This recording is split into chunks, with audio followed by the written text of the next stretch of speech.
Dito kami guys sa downtown, no? At malapit na dun sa ano, pag namasahihan namin. Ayan. Ito, bebe. Ito. Itong Wellington, ayan. Dito. Sa labas naman yan eh.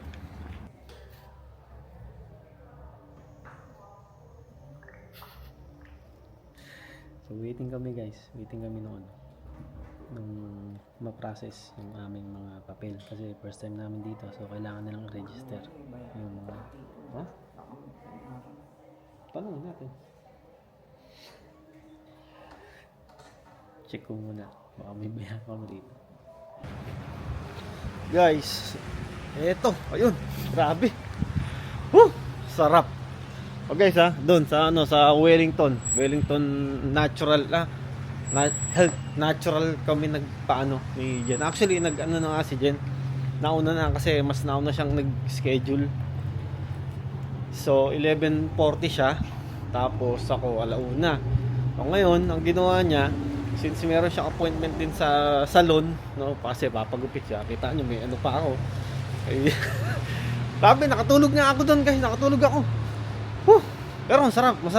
Compare dun sa ano, compare dun sa nakaraan namin. Mas ano rito sa tingin ko mas okay dito kasi hindi naman yung ano, hindi naman yung sabi ni Jen, grabe, lamig. Sulit. Sulit yung ano. Sulit yung insurance ni Jen. So lahat, paa, yung legs, tapos yung ulo, tapos yung likod, yun. Yun ano, minasahe naman. So sulit na sulit guys. Sarap. So dito lang siya guys sa may downtown. Medyo ano nga lang kasi tinignan ko guys yung presyo nila. 60 minutes 130 yata. Ano? Ang masahe no, 130. Medyo pricey pero ano naman guys. Sulit naman, sulit. Ito. Ano na tayo? Kaya sundin natin si Jan. Tignan natin kung ano, kung gaano kahaba o gaano ka iksi yung ano niya, yung pinagupit niya, no? Sulit na sulit. Guys, uwi na muna tayo. At si Jan umuwi pala. Saglit lang pala siya dun sa ano, sa ano kanina, sa salon, no? Tinrim lang pala siya. Yung buhok niya, tinrim lang pala. Kaya ang ginawa niya, umuwi na muna. Tapos yun, hindi ako makarecover dun sa musay. Nagano nga, kaya nga dun sa nagmamasahe kasi kumukulo yung tiyan ko. Natagugutom na ako, no? O ito guys, pauwi na muna tayo. Yan, medyo maano pa, medyo maulan pa, no? Nanyo. Okay guys, hindi tayo ulit sa ano, sa bahay, no? Tinintay lang natin ulit si Jen, no? At hindi na ako pumasok kasi nga baka maghabol si Lilo, no? At alam niyo naman yan kapag tayo pumapasok sa bahay, kapag ganto, galing ka sa labas, tas uwi ka, tas lalabas ka ulit, ako hindi magpapaiwan, hahabol siya, no? Kaya ngayon sabi ko kay Jen, hintayin na lang kita rito sa labas. Total saglit lang naman. Tsaka nag-message na rin guys yung ano, yung kukuhain naming cake niya, yung personal cake niya. Dito lang yun sa Abbotsford. Tapos yun, sabi nung gumawa, ready na raw. Kaya ngayon, puntahan muna namin yun sa Abbotsford. Tapos diretso kami ng Vancouver. Kasi nung nakaraan pa, nagyaya si Jen kumain dito sa may Danbo. Actually, isa siyang ramen house dito sa Vancouver na talaga namang dinadayo. Sobrang daming kumakain. Sana ay pagdating namin doon walang pila. Kasi nung time na nagpunta kami doon sa Vancouver, at balak nga namin kumain doon sa ramen restaurant na yon, ay sobrang haba ng pila.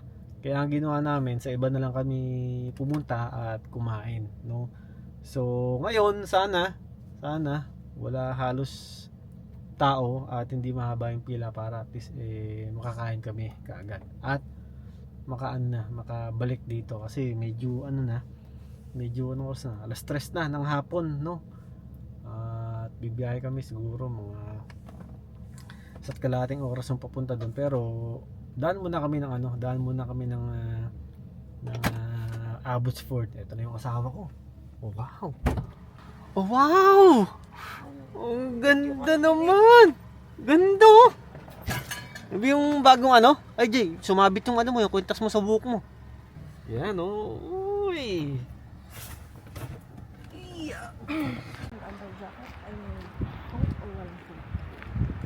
May ano, may coat syempre. Pero ikaw, tingnan natin. Ha? Eh no, mas maganda doon. Ito bago to eh. Bago yan eh. Hangin. Okay, so dito kami ngayon sa ano, sa Cultus Lake. Video mo pa yun? Syempre. At pinasal ko lang dito yung asawa ko. Muni-muni, gano'n.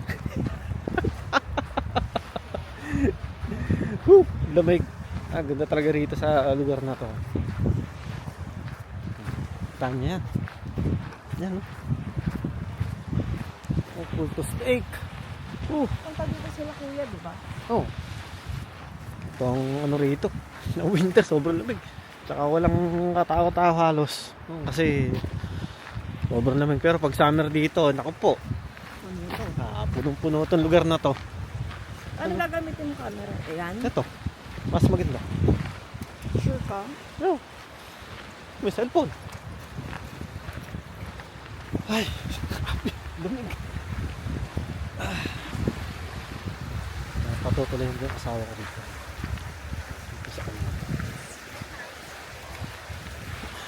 Ayan.